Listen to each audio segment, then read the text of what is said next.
और सज्जनों, कैसे हैं आप सब। इसी दिन मौका लगाकर उसका हिसाब कर डालेंगे। बदले 1 किलो सोना दिया। लोगों ने अपना कब्जा करने के लिए खून की नदियां तक बहा दी। तो कोई मेहनत नहीं कर रहे, बस मजा से बैठा हुआ है। भारत से है कि राजाओं की यह गलती पूरे देश को गुलाम बना देती मिल जाए। यही वह मुनाफे की भूख थी जिसके कारण। जय हिंद। तो कैसे हैं आप सब देवियों और सज्जनों, कैसे हैं आप सब। तो सोचिए, अगर एक व्यक्ति है जो के पास बहुत पैसा है और उस जगह पर घर बना लिया जिसमें अगल बगल किसी के पास कोई पैसा नहीं, सब झोपड़ी है, झोपड़ी के बीच में बहुत बड़ा महल बना लिया, बहुत पैसा है उसके पास, और उन पैसा उसके पास बहुत सारा, और झोपड़ियों में रहने वाले लोगों के पास खाने के लिए भी पैसा नहीं, बीमारियां भी उन पे बहुत होती है, और उनकी जनसंख्या भी बहुत ज़्यादा है, और वो व्यक्ति जिसने महल बना के रखा वो कमज़ोर है। तो झोपड़ी वाले क्या करें, किसी दिन मौका लगाकर उसका हिसाब कर डालेंगे। तो ऐसा ही कुछ भारत के साथ हुआ क्या। भारत के पास इतना पैसा आया कहाँ से, पहला पॉइंट। व्यापार से क्या क्या था। भारत में सोने की चिड़िया होने का कारण सूती वस्त्र था। सूती के कपड़े वो कब बनाए जाते थे, मसाले, मलमल की मांग बहुत थी उस समय। क्या होता था, 1 किलो काली मिर्च के बदले 1 किलो सोना दिया जाता था। सोचो, काली मिर्च की कीमत कितनी थी, सोने के बराबर। उसके बाद व्यापार मार्ग, और ये व्यापार होता किस मार्ग से था, ये भी जानना बहुत इम्पोर्टेंट है, क्योंकि सबसे लड़ाई इन मार्गों के कारण ही हुई, इस रास्ते के कारण। ये रास्ता भी बहुत खतरनाक था। ये वैसा रास्ता था जहाँ पर लोगों ने अपना कब्जा करने के लिए खून की नदियाँ तक बहा दी। तो इन रास्तों में सबसे पहला ये रास्ता होकर कहाँ कहाँ से जाता था। ये स्थल मार्ग रैन रूट मध्य एशिया से यूरोप की ओर जाता था, और जल मार्ग कहाँ जाता था, फारस की खाड़ी और लाल सागर, अल्डेंड्रिया। अब ये दोनों ध्यान देने वाली बात है।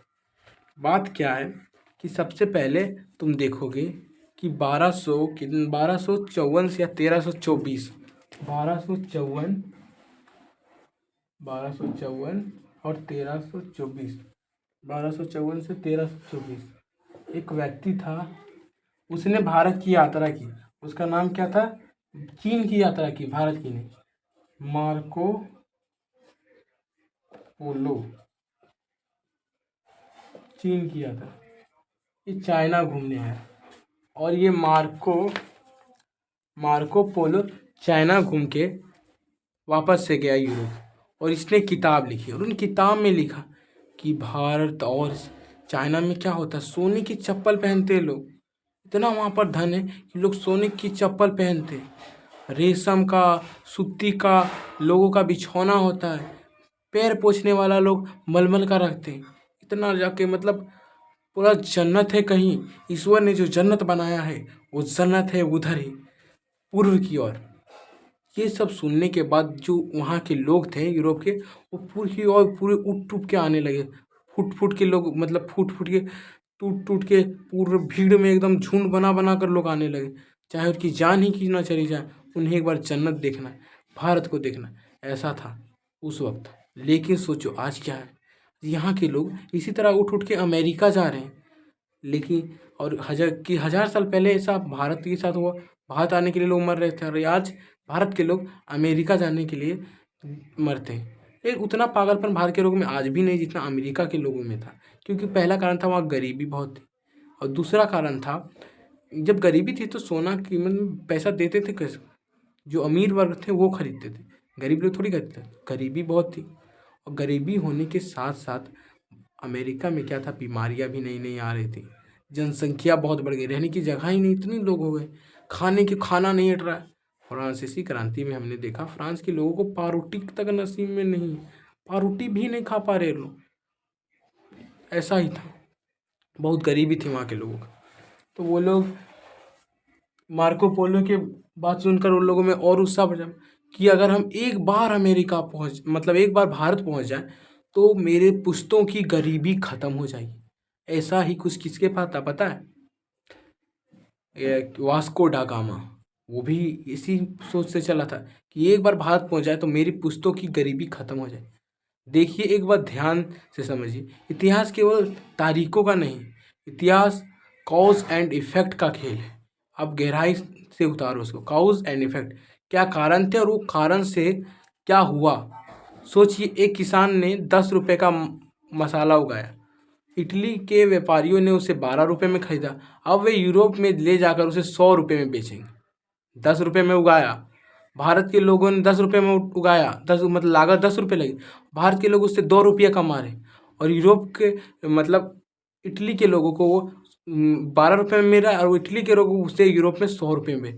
तो इटली के लोगों को कितना फ़ायदा हो रहा है, बस इसी वजह और एक ही कारण से कि वो बीच में यूरोप और भारत के पूर्व के बीच में है वो इटली, इसकी वजह से उसका कितना फ़ायदा है, बस उसकी स्थिति, वो जगह कहाँ है, वो जगह की वजह से वो लोग कोई मेहनत नहीं कर रहे, बस मज़ा से बैठा हुआ है, भारत से सामान खरीद रहे और यूरोप में ले जाके बेच रहे बस, और 100 रुपये का फायदा। एग्जाम्पल है, ऐसा होता नहीं था, फ़ायदा तो इससे भी ज़्यादा होता। पॉकेट में किसान किसका पैसा आया? इटली का, पुर्तगाल और स्पेन के व्यापारियों ने कहा, क्या कहा, हमें ये 88 रुपये का मुनाफा खुद क्यों नहीं कमा सकते। मतलब जब उन्हें पता चला कि भारत के लोग तो बहुत सस्ते में बेच रहे, ये बीच वाले लोग जो हैं इटली के लोग, वो बहुत ज़्यादा पैसा लगा लें, तो ये इटली के लोग जितना पैसा लूट रहे हैं हमसे, वो हम बचा सकते हैं अगर हमें भारत जाने का रास्ता मिल जाए। यही वह मुनाफे की भूख थी जिसके कारण उन्होंने समुंदर में धकेल दिया, उन्हें समुंदर में धकेल दिया। याद रखिए, दुनिया में नफ़रत से ज़्यादा बड़ी ताकत मुनाफा है। नफ़रत से बड़ी ताकत क्या है? मुनाफा।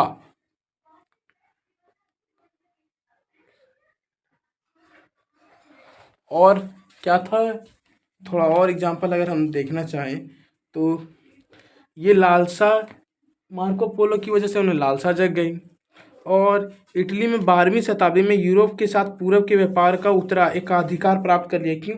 कि दक्षिण पूर्व एशिया, भारत से व्यापार विभिन्न स्थलों के मार्गों और जल मार्गों से हुआ करते थे। एक मार्ग क्या था?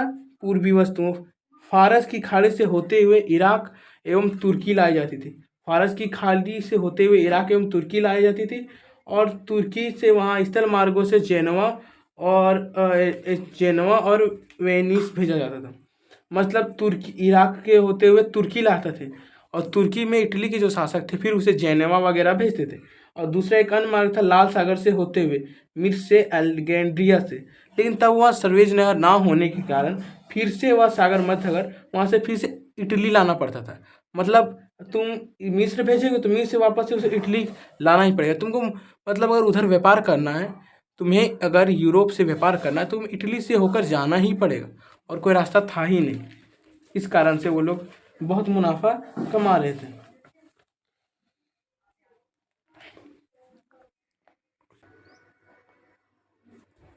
दोस्तों, यहाँ ज़िंदगी का एक फॉर्मूला समझो, P equal to power equal into profit. Power तभी तक आएगी जब तक प्रॉफिट होगा। इटली के व्यापारी एशियाई के रास्ते से सामान लाते और यूरोप में 5 गुना दाम पर बेचकर मालामाल हो रहे थे। बाकी यूरोप के देशों से पुर्तगाल, स्पेन, ब्रिटेन साइड में बैठकर मुंह ताक रहे थे। उन्हें यह कहा मोनोपोली एकाधिकार तोड़नी पड़ेगी एकाधिकार। अब मोनोपोली तोड़ने के बाद परिवर्तन के कारक कैटलिस्ट, पूर्ण जागना, रैशनल तर्कवाद का उदय। तो हुआ क्या, 14वीं और 16वीं शताब्दी के बीच यूरोप के विश्वविद्यालयों में एक भूचाल आ गया। क्या भूचाल है? जिसे हमें पूर्व जागरण, रैशनालाइज कहते हैं। साहित्य, कला और विज्ञान की कई रोशनी फैली। व्यापारी, व्यवसायी और बैंकर उभर के सामने आए। इन्हें कहा गया नया मध्य वर्ग, न्यू मिडिल क्लास। इन्होंने कहा कि अब रूढ़िवादियों से काम नहीं चलेगा, अब दिमाग और बिजनेस चलाना होगा। अब आइए सबसे खतरनाक और समझने वाला पॉइंट पर यह है कि इतिहास आपको सिखाता है कि राजाओं की यह गलती पूरे देश को गुलाम बना देती। तो उस समय क्या हुआ था, सेंट्रल पावर 15वीं शताब्दी के उत्तरार्ध में पुर्तगाल और स्पेन जैसे देशों ने शक्तिशाली राजाओं का उदय हुआ। टेक्नोलॉजी का इस्तेमाल, राजाओं ने भौगोलिक, जियोग्राफिकल डिस्कवरी और फाइनेंशियल हेल्प का और फाइनेंशियल हेल्प किया। और तकनीकी में क्या क्या हुआ, कंपास आया, एट्रीलेब आया, खगोलीय स्थिति सुधरी, कार्वेल, नए प्रकार के तेज बहने वाले जहाज। क्योंकि ये जहाज़ का खोज क्यों हुआ, क्योंकि हमें बहुत समुद्र लांघ कर भारत की ओर जाना।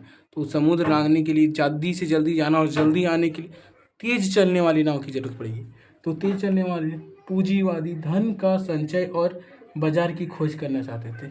जो यूरोप के पूंजीवादी थे उन्हें धन चाहिए था, जैसे इटली वाले ले रहे थे। इस कारण इटली से उन कई बार झगड़ा भी हुआ, लेकिन वो लोग बार बार हार जा रहे थे। तो उन्हें धन चाहिए था, इसलिए वो समुद्र की ओर से, और वहाँ नए बाजार मिलेंगे उन्हें, इसलिए वो नए नए टेक्नोलॉजी में इजाद करने गए। कंपास, नक्शे बनाने, बारूद और बारूद बनाने लगे, बहुत सारे बारूद। क्योंकि जब नाव बने तो नाव सिर्फ ऐसा है नहीं कि जो व्यापारी वही लेगा, पायरेट समुद्री डाकू के पास भी हो, तो उनसे बचने के लिए बारूद। लेकिन बाद में हम देखेंगे भारत में इन बारूद का उपयोग बहुत गलत गलत जगह पर भी हुआ, मासूम लोगों को मारने के लिए भी हो। तो खगोलीय विकास हुई, तेजी हुई और समुद्र में उतरने पड़े, क्योंकि उनके पास राज्य की ताकत और विज्ञान का समर्थन था। यूरोप के व्यापारियों के पास उनके राज्य का ताकत था और विज्ञान का समर्थक भी था। अब देखो आखिरी पॉइंट क्या है, राजाओं की भूमिका। बिल्कुल, प्रिंस हेनरी, ये तो स्पेन के शासकों में और नाविकों के आर्थिक मदद और राज्य और व्यापार का गठजोड़ था। मतलब प्रिंस हेनरी और बहुत सारे लोग थे, वो राजाओं जो व्यापारी थे उनकी मदद करते थे। और भारत में सबसे पहले था वो पुर्तगाली था, इसलिए सबसे पहले भारत भी वही लोग आए थे। अब भारत की गलती, भारत के देश में जो राजा थे उनकी गलतियाँ क्या थी, संप्रवाद में फंसे रहना। जहाँ यूरोप में संप्रवाद टूट रहा था और पूंजीवाद आ रहा था, वहीं भारत में राजा अपनी फूट, जाति, क्षेत्र और छोटे छोटे मामलों की लड़ाइयाँ, संप्रवादी मानसिकता में उलझे हुए थे। और दूसरी बात, समुद्र की उपेक्षा करना। भारत के राजाओं ने पास अथाह सेना थी, बहुत बड़ी सेना थी, हाथी थे, घोड़े थे, लेकिन किसी ने समुद्र की ताकत को नहीं पहचाना। उन्होंने कभी नौसेना, नेवी बनाने पर ध्यान ही नहीं दिया। उन्हें लगा कि समुद्र हमारी रक्षा कर रहा है, जबकि वही समुद्र बाद में अंग्रेजों के आने का रास्ता बन गया। और विज्ञान और तकनीकी से दूर रहना। भारत के राजा थे, वो यूरोप के लोग बारूद, कंपास और आधुनिक नौसेना बना रहे थे, तेज चलने वाले नाव बना रहे थे, बारूद खोज रहे थे, तकनीकी में विकास कर रहे थे। वहाँ हमारे यहाँ के राजा इस बात की होड़ ही नहीं था कि किसका मुकुट ज़्यादा चमकीला है। यहाँ राजा में क्या था, भारत के राजा में, कि किसका मुकुट ज़्यादा चमकीला है, किसके मुकुट में ज़्यादा हीरे लगे, कितने नगीने लगे हैं, किसके राज्य में सबसे ज़्यादा सोना है। यहाँ के लोग उसमें फंसे हुए थे। और इसके बाद हम देखते हैं अब मोरल ऑफ द स्टोरी, इससे हमने क्या सीखा, what is Indian and Indian should do. इतिहास चीख चीख कर कह रहा है कि जो देश समय के साथ अपनी ताकत और अपनी सोच को अपडेट नहीं करता, दुनिया उसे कुचल कर आगे निकल जाती है। भारत के लोगों को और आज के युवाओं को यह समझना होगा कि शिक्षा, विज्ञान, तकनीक और राष्ट्र की सुरक्षा किसी भी व्यक्तिगत या क्षेत्रीय हित के ऊपर है। आज जैसे एआई का विकास हो रहा है और हमारे देश में एआई का विकास उतना तेज से नहीं हो रहा है, तो आगे चलकर यही एआई हमें गुलाम भी बना सकता है। अगर आप हमारे राजाओं के समुद्र की बेरेन कोडिंग और नेवी मजबूत की होती, तो भारत को 200 साल तक गुलामी का दर्द नहीं झेलना होता। तो कुल मिलाकर बात यही है कि पूंजी की भूख, तकनीकी की ताकत और दूरदृष्टि ने यूरोप को दुनिया का मालिक बना दिया और हमारी संकरी सोच और हमारे पीछे धकेले दिया। बोलो, बात समझ में आई? चलिए अब नोट डाउन कर लो, और इसके बाद हम लोग फिर मिलेंगे नेक्स्ट वीडियो में। और सबको समझ में आया, कमेंट में बताओ कि भारत कैसे सोने की चिड़िया से गुलामी की ओर बढ़ता गया। यूपीएससी में यहाँ से बहुत सारे क्वेश्चन आएंगे, ऐसा नहीं कि बहुत सारे क्वेश्चन आएंगे, एक दो क्वेश्चन तो आ ही सकते हैं। तो ये टॉपिक यूपीएससी के लिए बहुत इंपॉर्टेंट है। तो पूरा अच्छा से, पूरा ईमानदारी से पूरा वीडियो देखो। जिसको इसके बारे में समझ नहीं आ रहा वो 2 बार देखो, पूरा वीडियो कंप्लीट करो।